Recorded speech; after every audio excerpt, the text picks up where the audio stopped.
बेटे आप डिस्कस करांगे normality. Please normality, normals, normality, NORMALITY, normality. ठीक है, what is normality or normal solution?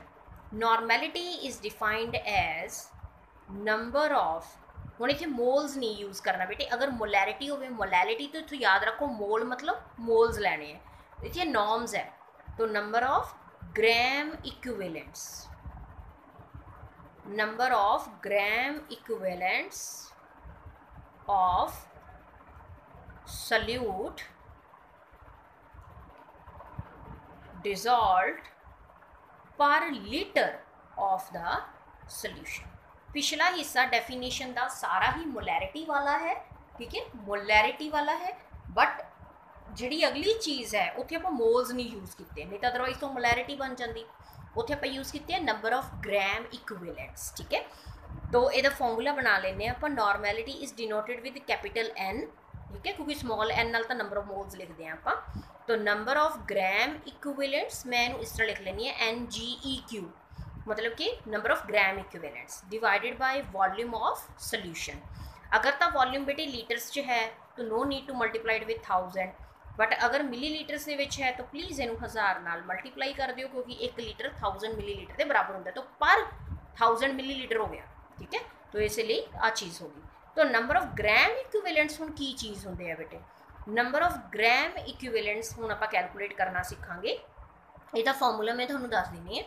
Number of gram equivalents बेटे उस तरह ही है जैसे नंबर ऑफ मोल्स होंगे हैं, सिर्फ एक चीज़ का फर्क है, wait of solute divided by, उत्थे आपां की लैंदे सीगे नंबर ऑफ मोल्स होण तां मॉलिक्यूलर मास, ते ग्राम इक्विवेलेंट्स होण तां इक्विवेलेंट मास। ठीक है, तो इत्थे मोलर मास की बजाय आप लवांगे इक्विवेलेंट मास Z, इनू Z भी लिख देंगे इक्विवेलेंट मास। ठीक है, मल्टीप्लाइड बाय वॉल्यूम, अगर मिलीलीटर्स च है तो इक्वेशन कादे नाल मल्टीप्लाई कर देना है, 1000 नाल मल्टीप्लाई कर देना।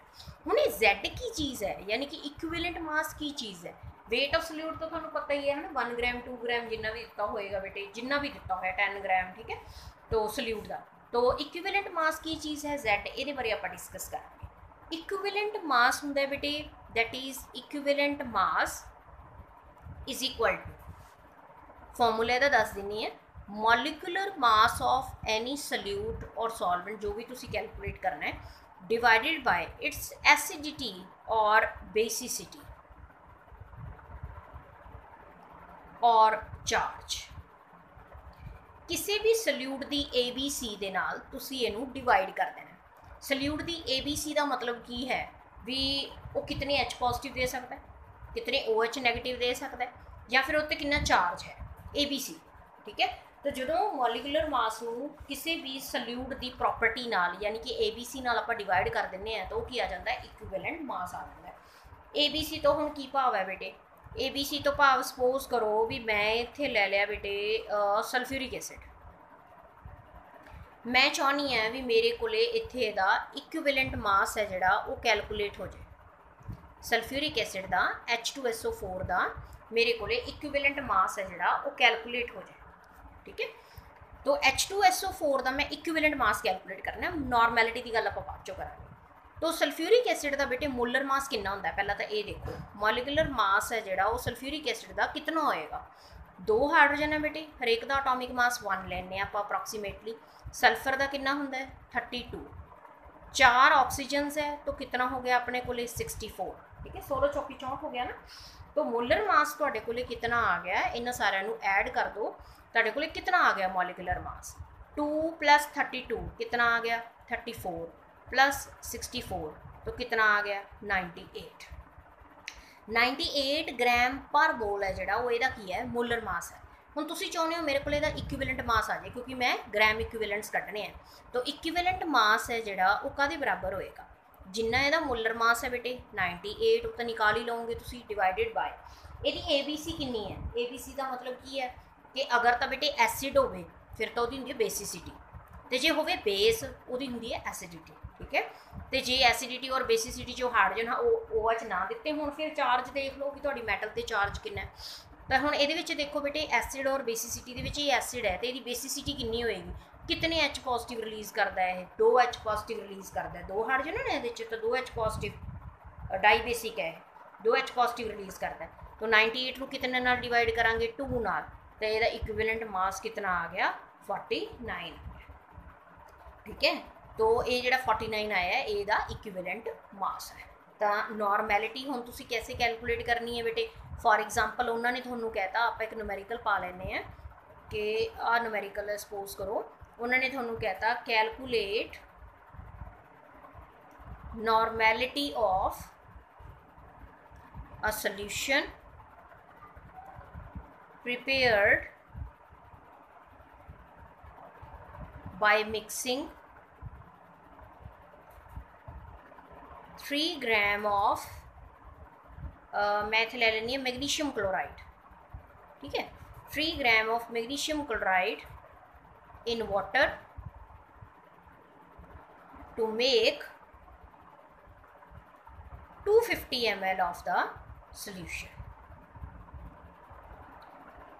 Calculate normality of the solution prepared by mixing 3 gram of magnesium chloride in water to make 250 ml of the solution.